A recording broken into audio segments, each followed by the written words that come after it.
আল্লাহ আজ্জা জাল্লাহ এই শরীরকে সুন্দর করে সৃষ্টি করেছেন। প্রকৃতপক্ষে একজন পুরুষের কাছে সবচেয়ে আকর্ষণীয় বিষয় হলো একজন নারী। আল্লাহ আজ্জা জাল্লাহ এই শরীরকে সুন্দর করে সৃষ্টি করেছেন। যুয়্যিনা লিন্নাসি হুব্বুশ শাহাওয়াতি মিনান নিসা, মানুষের কাছে সবচেয়ে বেশি সুশোভিত করা হয়েছে নারী। এটি খুবই প্রভাব বিস্তারকারী শক্তি।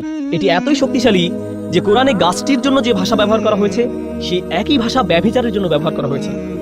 লা তাকরাবু হাযিহিশ শাজারা লা তাকরাবুজ জিনা লা তাকরাবুল ফাওয়াহিশ, ব্যভিচারের কাছেও যেও না, কোনো নারীর সাথে অবৈধ সম্পর্ক করার কাছেও যেও না, কোনো ধরনের নির্লজ্জতা এবং ব্যাহাপনার ধারে কাছেও যেও না।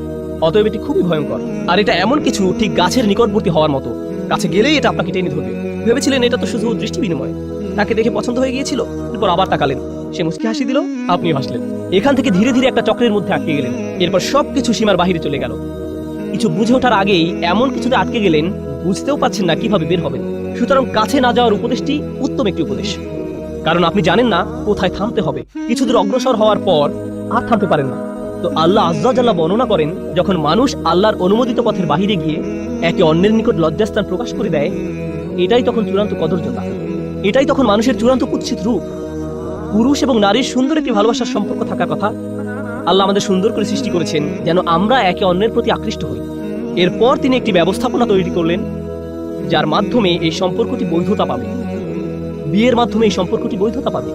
মানুষ যখন বিপরীত লিঙ্গের প্রতি আকর্ষণের কারণে এই সম্পর্কটি স্থাপন করতে চায়, কিন্তু এমন পন্থায় যা আল্লাহর নিকট অনুমোদিত নয়, তখন সে একই সম্পর্কটি যা সৌন্দর্যের কারণে তৈরি হয়েছিল, আকর্ষণের কারণে তৈরি হয়েছিল, সেই একই সম্পর্কটি তখন কুৎসিত রূপ ধারণ করে। আর এটা শুধু শারীরিক কদর্যতা নয়। কেউ এটা শোনার পর ভাবতে পারে, আমার একটা মেয়ে বন্ধু আছে, সে সুন্দর, আমি বুঝতে পারছি না কিভাবে সে কুৎসিত হয়ে গেল কুরআন নাজিল হওয়ার পর। আমি এটা নিয়ে কথা বলছি না।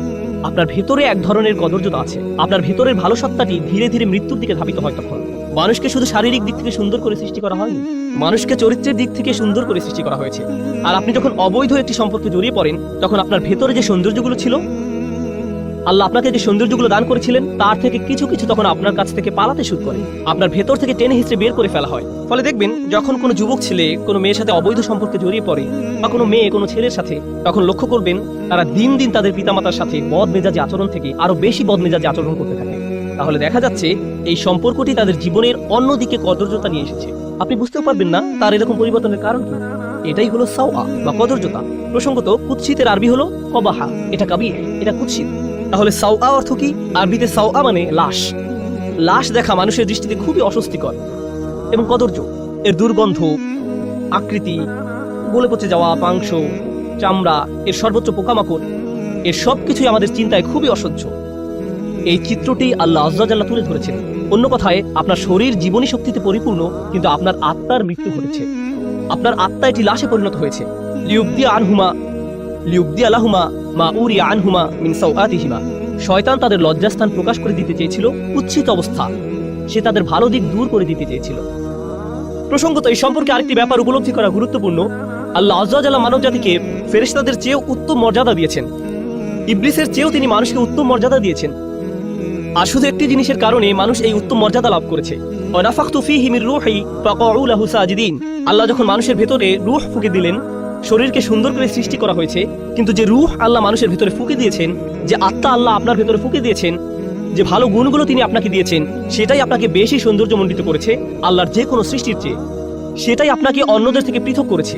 শয়তান তা জানে, আর তাই সে মানুষের শারীরিক সৌন্দর্যকে কাজে লাগিয়ে তাদের আত্মিক সৌন্দর্যকে কুৎসিত করতে চাইবে। এটাই তার লক্ষ্য। পরস্পরের সম্মুখে উলঙ্গ না হওয়াটা আদম সন্তানের প্রকৃতিতেই আছে।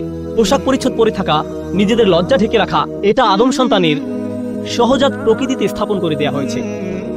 এজন্য মানব জাতির সকলে সহজাতভাবে নিজেদের ঢেকে রাখতে পছন্দ করে। বাচ্চা মেয়ে বা বাচ্চা ছেলে সামান্য বুদ্ধি হলেই, 2 বছর বয়স, 3 বছর বয়স বা 4 বছর বয়স, খুবই ছোট, তাদের কোনোভাবেই এখনো বুদ্ধিমান সচেতন প্রাণী বলা যায় না। কিন্তু মা জামা পরানোর সময় বাবা যদি সামনে এসে যায়, তারা লজ্জিত হয়ে পড়ে, তারা কম্বলের নিচে লুকিয়ে পড়ে। আল্লাহ মানব জাতির ভেতরে প্রাকৃতিকভাবেই লজ্জার চেতনা স্থাপন করে দিয়েছেন।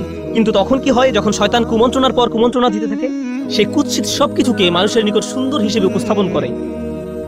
ওয়াযায়্যানা লাহুমুশ শাইতানু আমালাহুম। শয়তান তাদের কাজগুলোকে তাদের নিকট সুন্দর হিসেবে উপস্থাপন করে। ঈমান থাকলে, বিশ্বাস থাকলে, আল্লাহ যাকে কুৎসিত বলেছেন আমরাও তাকে কুৎসিত মনে করি, আল্লাহ যাকে সুন্দর বলেছেন আমরাও তাকে সুন্দর মনে করি। কিন্তু যদি শয়তানকে আপনার অন্তরে প্রবেশ করতে দেন, যে জিনিসগুলো কুৎসিত মনে হওয়ার কথা ছিল তাই আপনার কাছে সুন্দর মনে হওয়া শুরু করবে।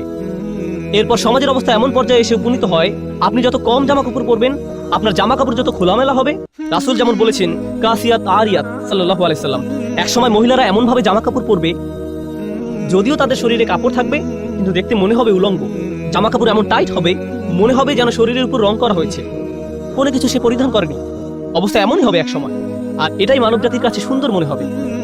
কিন্তু পক্ষান্তরে প্রসঙ্গত এটা শয়তানের ফাঁদ। মানব জাতির চূড়ান্ত ব্যর্থতা হবে তখন, যখন নির্লজ্জতাকে সুন্দর মনে হবে, উদযাপন করা হবে।